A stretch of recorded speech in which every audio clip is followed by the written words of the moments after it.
Welcome into the College Football Overtime Podcast. Lots to get into here. The Week 2 reaction show. It feels a little bit like 1994.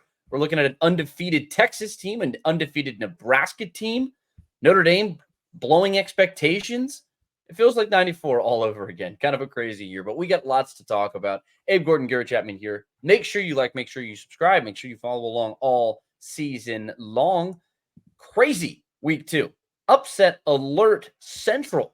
Not every team lost, but some did. And we got to talk about all of those teams. We're going to go rapid fire because there are so many college football games that we got to talk about here on the College Football Overtime Podcast. But before we do any of that, got to welcome in my co-host, Dave Gordon. How you doing, buddy? Yeah, I'm doing good, Garrett. Just like it is always every single year, there's 1 or 2 weeks where everyone's just kind of sleeping on it.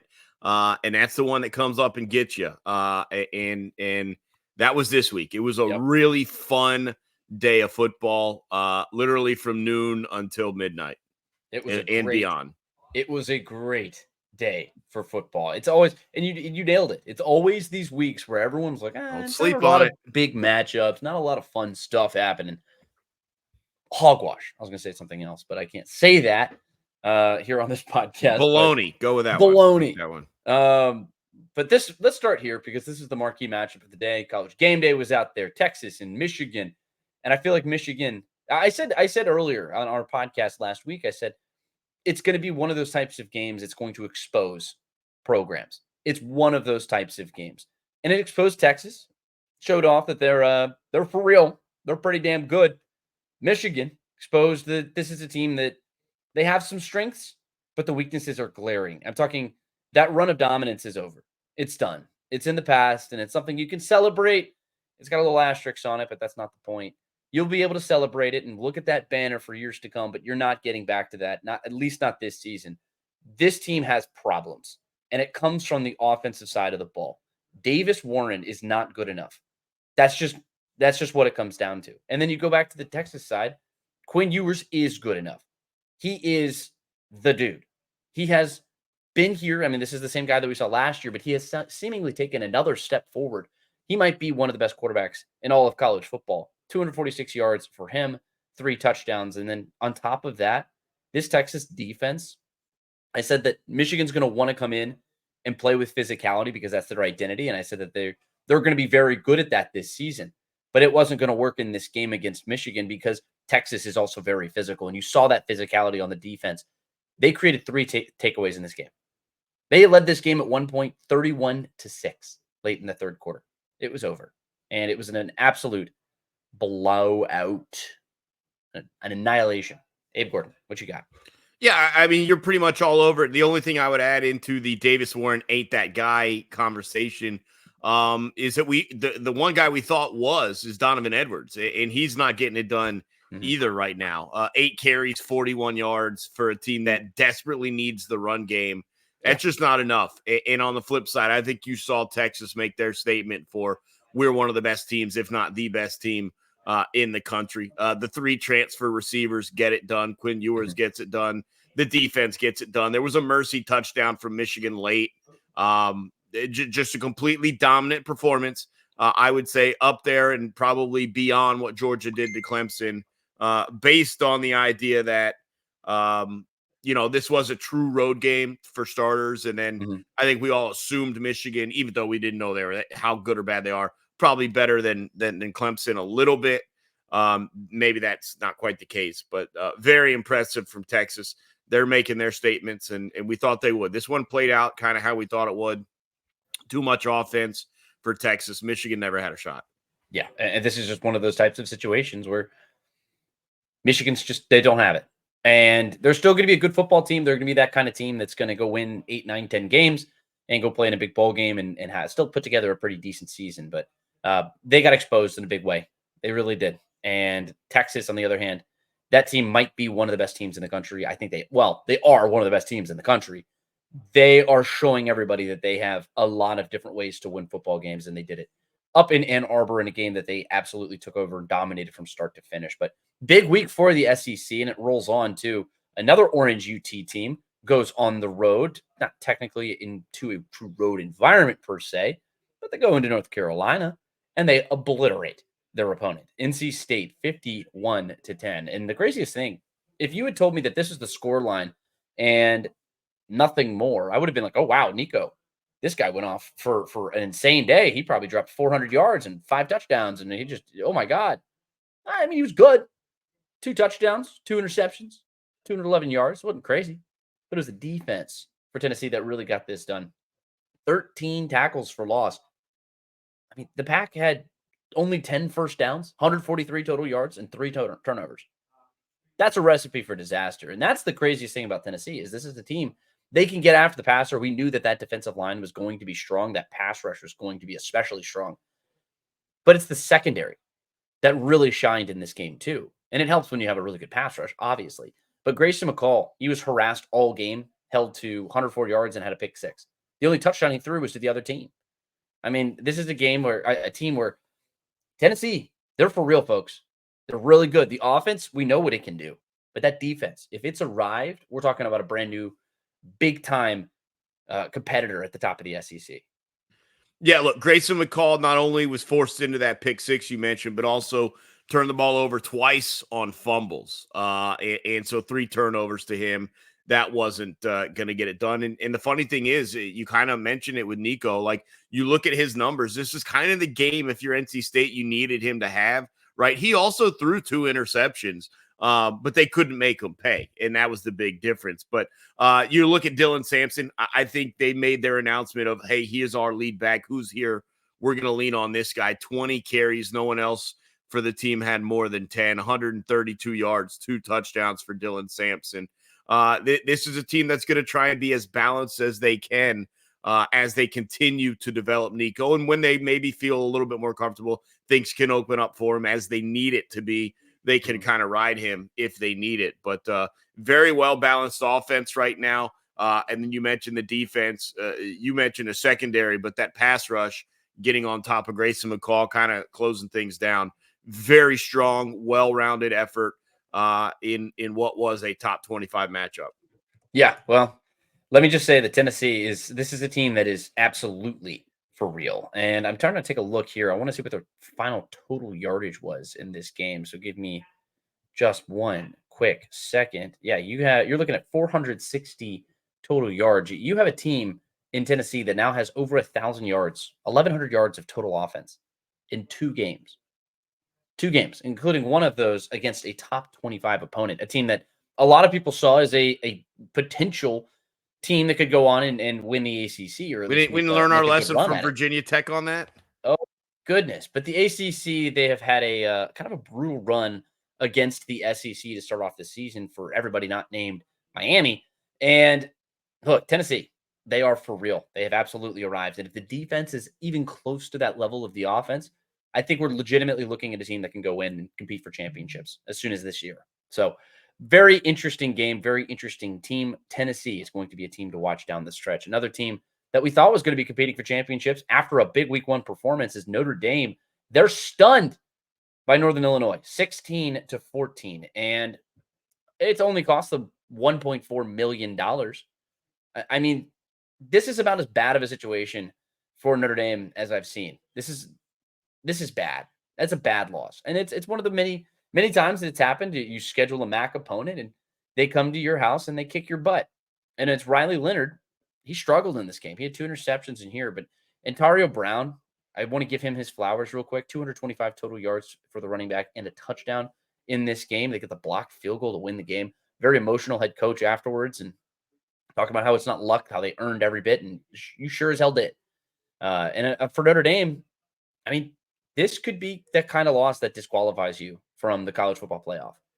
And I know we have so far to go. We have so long to go, and I don't necessarily like prognosticating and putting too much onto just one loss, especially in a 12-team era. But this is about as bad of a loss as teams have had in the top 10. Any team in the top 10 will have this season. And I can just go ahead and say that. Notre Dame, they have far more issues than we potentially thought. Maybe that offense isn't what we thought it was going to be with Riley Leonard. Maybe that's an overreaction. We'll see how they react to this team or to this result down the stretch. Yeah, well, a couple of reactions there. Look, this loss is Sure. not what's going to keep them out of the playoffs. They fell to 18th in the rankings. If they're 11-1, then they're still going to get in. But what you are right about is this was their margin for error, right?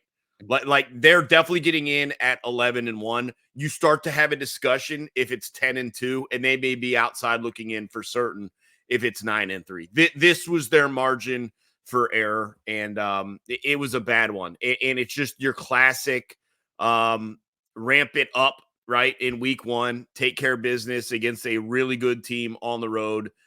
You come home and the juice is just not there. And the biggest concern for Notre Dame, certainly the run defense, I think, as you pointed out, it is pretty high up there. They gave 190 yards on the ground to Northern Illinois, but on the other side, look, you held a team to 16 points. You're Notre Dame. You need to be winning that game anyway. I mean, what was the score last week with Texas A&M? I think it was similar. And you were able to come on. You need to be winning if you're holding Northern Illinois to 16 points. The biggest concern, though, is Riley Leonard. There's like 4 or 5 teams in college football that have yet to throw for a single touchdown, and Notre Dame is one of them with Riley Leonard. And that's a real problem for them. So they had got to figure it out offensively, figure out their emotions, and figure out their consistency if they're going to want to contend for a playoff spot, like you mentioned. Yeah, Notre Dame, they've got some issues. And look, the thing is, you're an independent team. You have to control your own destiny as best you can, and you nailed it. I mean, and again, I will say for the record one more time, I don't think that you can make any snap judgments about who a team is or what that identity is until the full story is written, and we're not anywhere near close to the end of that. I'd like to make a couple of those on Florida State still. Yeah, well, we'll get there. Another team that a little stunned. I feel like this is kind of a stunner to some extent. Iowa losing to Iowa State 20-19. Kirk Ferentz made his return to the sideline in this game, and I thought that was going to have a little bit more juice, and it kind of did at first. 50 Cent's many men played for him when he came back onto the sideline. I thought that was just a kind of an awesome touch there. Probably went over the heads of 90% of the people who were there, but I appreciated it, and I know social media did too. And the Hawkeyes, look, this was building out to be a classic Iowa Hawkeyes type of win. They jump out to a 19-7 lead midway through the third quarter. And look, this is what effectively would have been an insurmountable margin, given Iowa State hasn't topped 17 yards in a Cyhawk game since 2017. But Iowa didn't score again. And now Iowa State has won 2 of these games in the last 3 seasons. They lost 6 straight at one point. And Iowa State was one of those teams, Abe, that we both talked about at the beginning of the season. This is a pesky little team. They're going to come in here. They might make a run from the outside to really make a run at the Big 12. And they're going to give people trouble. They really are. Matt Campbell is a damn good coach. And look, that's just a perfect example of what they can do to teams if you don't put them to bed early. Well, look, Rocco Becht, son of former NFLer Anthony Becht, is one of the top quarterbacks you may not know about. And he's going to keep them in games. But this was lost by some unnecessary decision-making on the part of Iowa. Iowa scored a touchdown in the third quarter and were chasing points for whatever reason. They tried to go for 2. If they had just kicked the field goal, the PAT, they'd be at 20, not 19, because the 2-point conversion attempt failed. And this would have been a tie game heading into overtime. And so no idea why they were chasing the point. I know theoretically why you're chasing points, but I didn't think it was necessary. You got to trust your defense. But an outstanding second half this was 13-0 at halftime, and all of the momentum was with Iowa. But a very good second half, and made some good defensive stands, and they take care of business. This was a really nice win for them, and a nice win for the conference too, for the Big 12, because they got a couple of nice wins, but some of them were big struggles. This one was a good one. Yeah, I mean, this is a big feather in their cap, and look, I will also say the Big 10, just in general, kind of a bad week for the conference, for everybody not named Ohio State. And Ohio State, there's always one caveat. there's one big one, and look, Ohio State's still trying to win their MAC championship like they do every year. To start every season, they have to go through their first 3-4 games of MAC competition, and then they got to do what they got to do. No disrespect to the MAC either, because we've already seen what sometimes can happen if a MAC team rolls into your place. We've already talked about that one. So kind of a tough week, though, for the Big Ten, just in general. And we're going to get into another pretty not necessarily surprising result, but we're going to talk about that game later on in the show. And while I'm on the topic, make sure you like, make sure you subscribe, make sure you follow along. We're talking all things college football throughout the season. And Abe, what do you say? Because Nebraska, one team that did have a very good day, the Cornhuskers, they stomped Colorado 28-10. Dylan Raiola was solid. I mean, it's another sort of instance where you look at what they're able to do with him in the pocket, and he just gives you a little bit more. His stat line doesn't jump, but it's one of those types of performances that you see from a true freshman making his first start against an FBS opponent, like a Power 4 opponent. And he was solid. 75% completion percentage. He didn't quite get to that 200-yard mark, but he hits the throws that he's supposed to do. He keeps them in position to make good plays and staying ahead of the chains. And that's how you win. That's how you win. And they end up shutting down Colorado, who the offense could not get going. A lot of the same issues that Colorado has had. They reared their ugly head once more, and they get blasted in this game. They were kind of out of this from the start. 28-10 is your final. Nebraska stomps them. Look, I'm not trying to discredit Nebraska at all. And I think Dylan Raiola played a very smart and composed game. I could not stop watching the train wreck that is Colorado in the offensive line. And it is just, there is nowhere for them to go. I mean, Shedeur was sacked 6 times. They had 10 tackle for losses. They're not able to establish any semblance of a run game. And when there's no time to, you can have those great receivers like Horn and Hunter, but there's just no time. And he's immediately got to look away from downfield to try and move around in the pocket and do whatever he can do. It's just more of the same for Colorado. And this, you can get whatever hype you want to build into it. That's pretty much gone. That was gone on Saturday night. It's too much of what we saw a year ago. They brought in 5 transfer offensive linemen, and it's still a turnstile. It's still a revolving door. And the worst part is how bad you feel for guys like Shedeur and Horn and Hunter, who aren't able to necessarily showcase what they can do. I don't know. Look, Shadeur's not going to be in the Heisman ceremony. I think that's pretty obvious. No. I don't even know how you can effectively grade him as like an NFL prospect behind the line that he's playing with right now. And look, obviously NFL scouts will do, they do what they do for a reason, but it's like, man, like it's tough to even presume him to be good because he just has no time back there, to no fault of his own. Some of the interceptions, the early pick 6 was probably a bad throw, but tough go for Shedeur. And it just feeling like that's going to be this pretty much all season long for Colorado. But for Nebraska, a really nice win. They climbed back into the rankings here with this win, the new AP poll. And so just look out for them. And Raiola's got to continue to grow, all that stuff. But I just couldn't stop looking away from Colorado and being like, I can't believe we're going to do this again the entire year. Yeah. I mean, look, this is also a situation where Colorado needs to figure out a rushing attack. They need to be able to run the ball with some level of success. I mean, 75 rushing yards. No, that wasn't one person. That wasn't one game. That's their entire season. 75 yards on the ground is unacceptable. It's terrible. You need to have a well-balanced attack. And if you're not going to be, and it's not even the fact that they're not committed because they're trying to run the ball. They're just not doing it with any level of success. It's been just a brutal start to the season. They escaped North Dakota State last week in week 1, and now they get stomped here by Nebraska. And this is it's just the thing is, you hear all the noise and you see all the lights and you see all the shininess, and then you actually get underneath it and see what it actually looks like on a football field.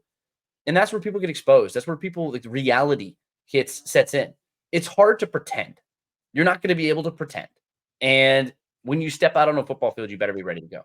One more thing, because this goes for Texas and Michigan as well. Mm-hmm. Nebraska led this game 28-0. This is Matt Rule calling off the Dogs at halftime, up 28-0. out of respect for Prime and out of respect for the program that Colorado is. This could have been way worse. And I think the same thing with Texas, right? They kind of got to a point where they're like, all right, Michigan's not going to handle, so let's dial it back, keep everyone safe, et cetera, et cetera. 28-10 is not, and we'll get to a game later where you have the inverse of this, where the score is not indicative as to just how competitive a game was. This game, it's not that. 28-10 is not indicative as to how one-sided this game was. Yeah. Kind of a hot and cold day for the Big 12 just in general, because this also happened. Kansas State very nearly blows it against the Green Wave of Tulane. 34-27 is your final score. And the Wave had the Wildcats on the rope well into the second half. They had the controversial penalty, kept the Green Wave from tying this game late.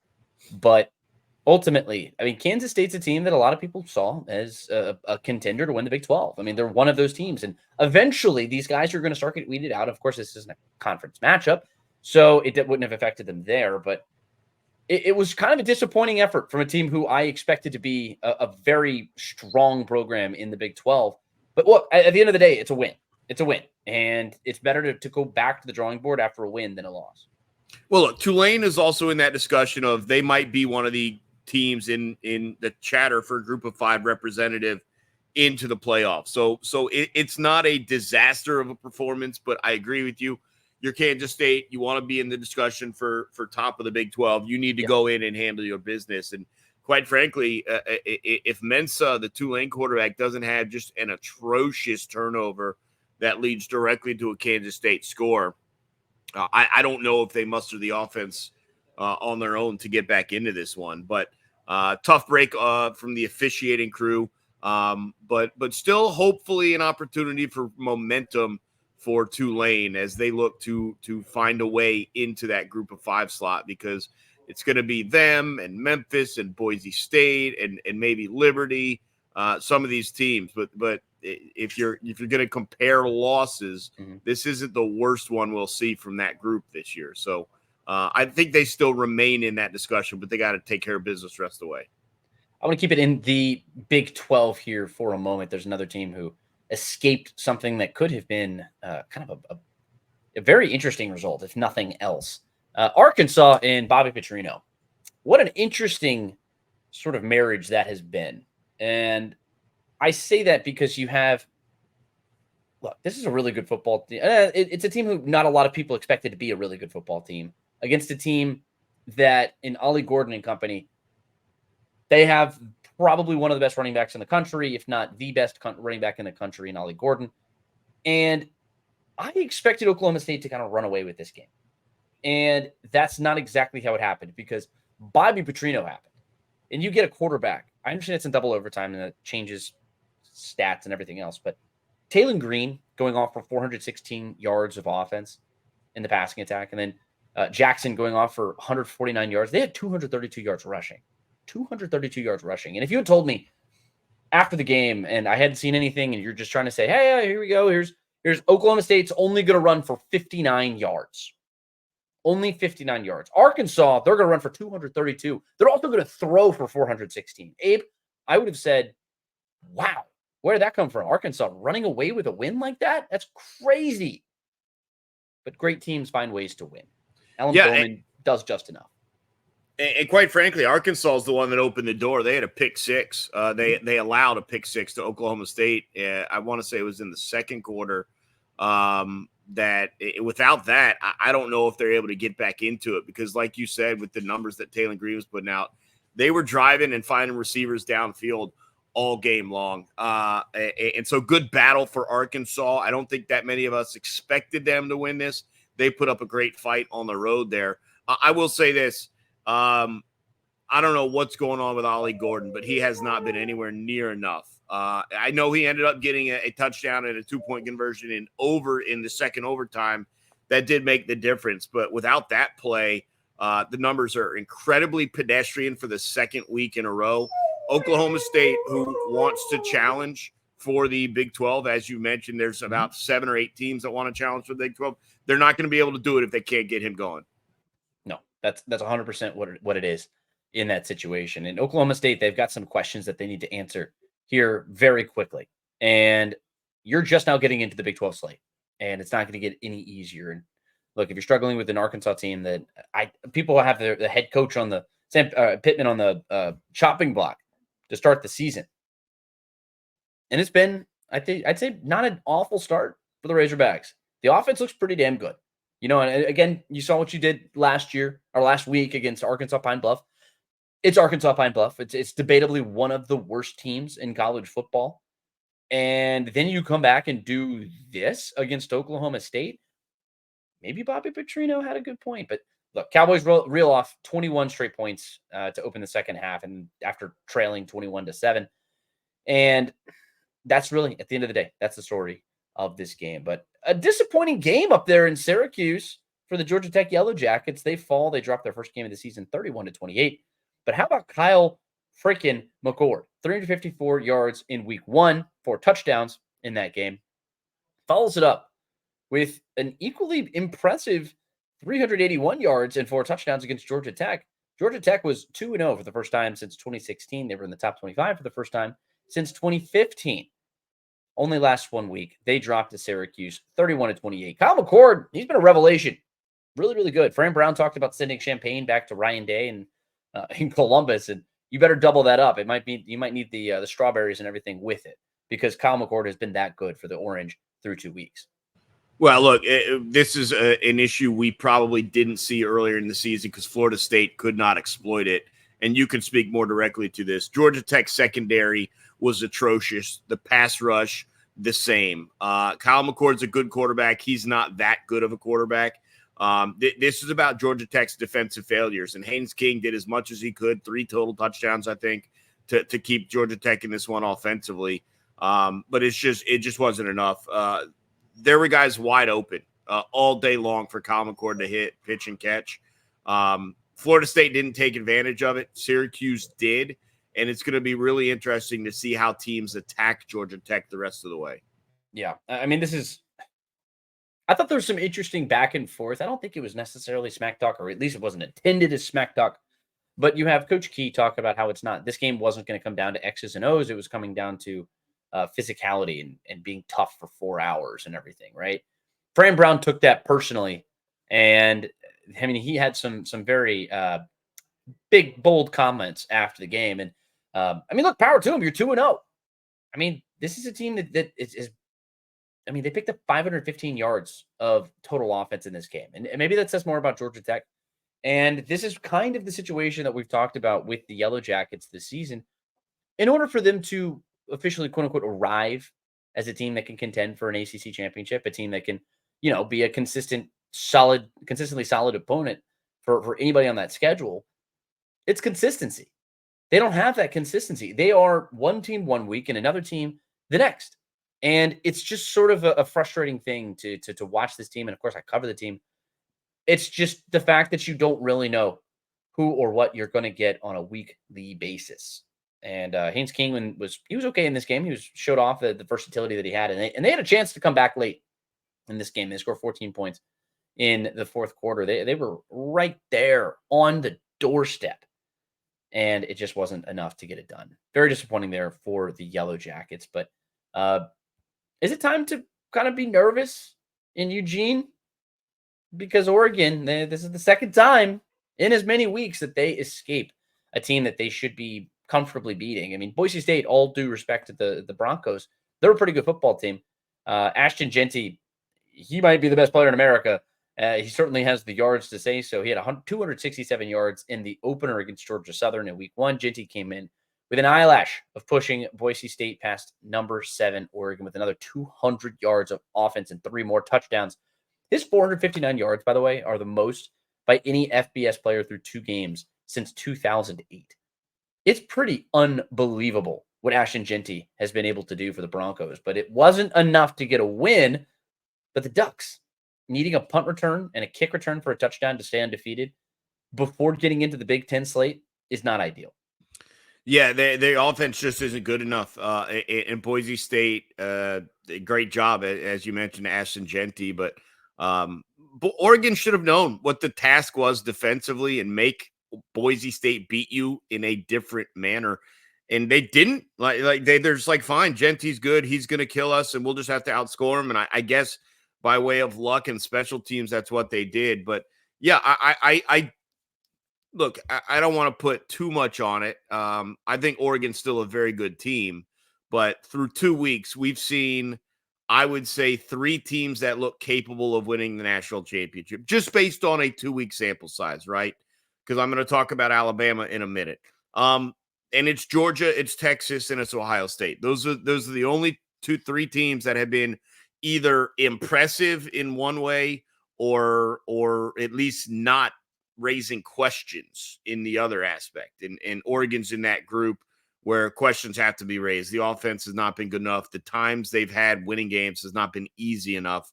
I don't make an argument right now that they can win a national championship. Again, just based on what we've seen for 2 weeks. Yeah, and Dylan Gabriel, I mean, he might be going for an efficiency record because he goes for 18 of 21.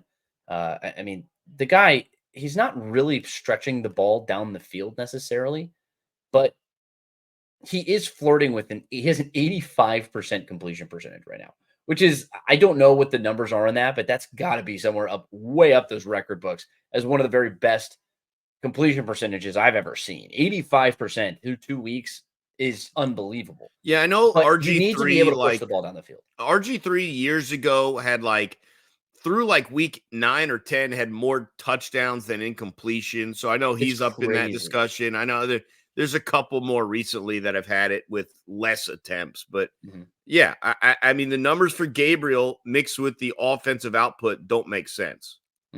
And that's the whole thing. I mean, Evan Stewart goes off in this game too. I mean, this is just sort of an interesting situation for Oregon, and they're going to slip down. And maybe they aren't the team that we thought they were. Maybe Bo Nix was that important for this team. And look, I mean, they have a different quarterback under center. They had to replace a lot of skill guys, and you're just trying to figure things out right now. They were what, preseason 3, 4? Something like that. They're a top 5 team. They're down to 9 right now. Yeah, they're slipping. On the heels of wins. And so that should tell you exactly how people are viewing what they've done through 2 weeks. Not enough to push them outside of the top 10 yet. Keep doing this, and you might force the hand here soon. Let's go back to the SEC here for a moment, because we're going to wrap up with these 2 teams, these 2 games, and this is the first SEC matchup of the season. And South Carolina in a game that I did not think that they would win, much less dominate, 31-6. Well, it makes more sense when you go check out that box score and you see all the fumbles that got put on the ground. Kentucky, just a nasty nightmare of a football game. Brock Vandegrift only has 3 completions. Only 3 completions in this game. 30 yards. Gavin Wimsatt, he comes in after that. Three completions, 7 yards. He only has 14 yards. I mean, this is just a brutal display from Kentucky. And it doesn't help that you have a South Carolina team that's storming out to a lead. I mean, it was 7-6 at halftime, and then they kind of put it away in the third quarter with some offense there. But I mean, this is just not it was an interesting game. And South Carolina, after struggling week 1, to come out and put on a kind of performance like this, very impressive here for the Gamecocks. Honestly, it was like watching TJ Watt on Sunday. Like the Gamecock defense was all over the quarterbacks. 5 sacks in this game, 11 tackles for loss. And if you're watching this game, I'm with you. I kind of felt Kentucky had an opportunity here, especially considering how poor South Carolina's effort was week 1 against Old Dominion. That's why you don't make the snap judgment based on one performance. Like, this is the perfect microcosm for that discussion not being relevant. Because you looked at their week 1, you're like, my goodness, they may be worse than Vanderbilt, who upset Virginia Tech, right? Like, you're like, they may be the worst team in the SEC. What do they do on the road, no less? Come in and absolutely swamp Kentucky. The defensive line, the pressure was outstanding. It made the difference in the game. It limited them from really doing much of anything offensively, talking about Kentucky. And then Sellers, very efficient, very smart on offense. I know he did throw the 1 interception, but only 4 incompletions, 2 touchdowns thrown. Just very strong effort, especially defensively. Really interesting to see South Carolina move forward now, because They're not in that other tier. No. But are they maybe better than Florida after seeing this? I think you could start to ask that question, certainly. So it's this one may have been one of the more surprising results. Not even that South Carolina won, but how they looked doing it. Well, 5 of the next 6 games for the Gamecocks. I mean, you're going to figure out in a hurry what they can actually accomplish this season. Next week, they got a matchup against LSU. After that, it's Akron, and you should comfortably win that one. If you don't, then we got to some different issues. Then it's Ole Miss and Alabama and Oklahoma. So kind of a tough little stretch there for the Gamecocks. I mean, it should be interesting there. Let's see if it can continue to roll a little bit. I think it's College Game Day is coming there to Columbia next weekend. Did I see that? I sure did. That's fantastic. Good for the good folks over there in Columbia, South Carolina. Maybe they can roll something together and put together a pretty strong performance there. A team that didn't put together a really strong performance, though, Alabama rides a second half flurry. Well, fourth quarter flurry is probably the better way to say that.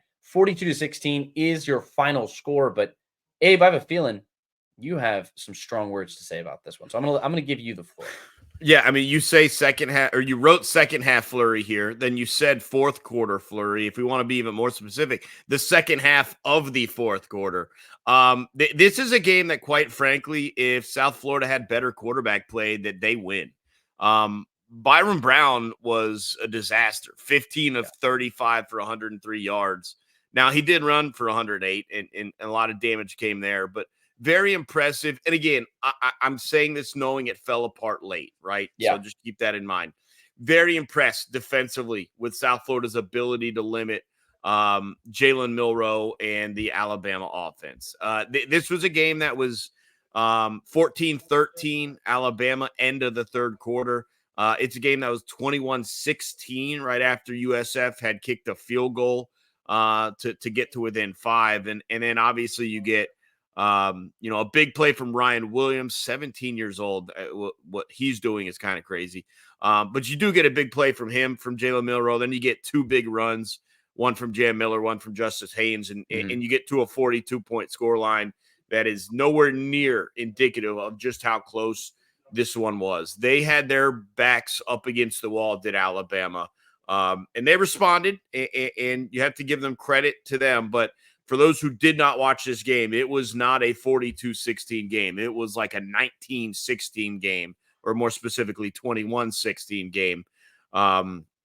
Very competitive, very impressed, and you just have to wonder if South Florida has now laid out defensively what you want to do against Alabama and how Alabama will respond in weeks moving forward, because this is a game that they should, quite frankly, feel a little bit lucky to escape, not just with a win, but with one that might impress those who didn't watch the game.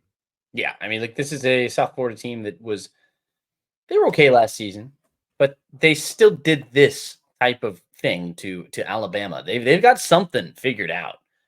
They clearly do. Whether it's matchups, whether it's just who knows, game plan, any X's and O's. I'll leave that to people who are a lot smarter than I am. But look, Alabama, we saw them do this last year, and they ended up churning out a great season and won in the SEC championship and played in a college football playoff.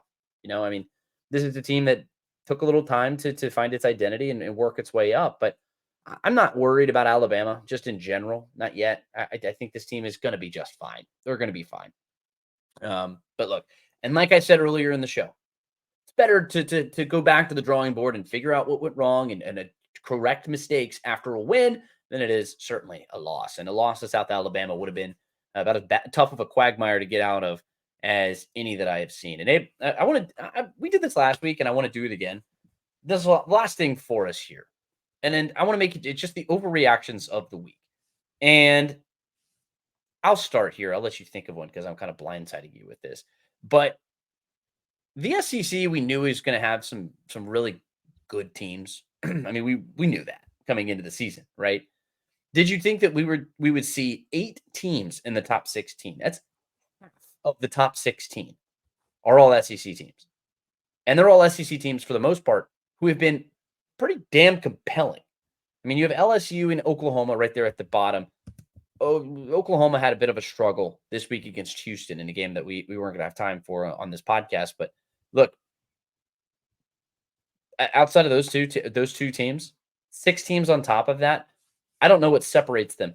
There's some really, really good SEC teams this year. Missouri is right up in there. You have Texas, you have Georgia, Ole Miss, Alabama, and then Tennessee has really just announced itself as a team that's legitimate. It's a team who could really go for an SEC championship.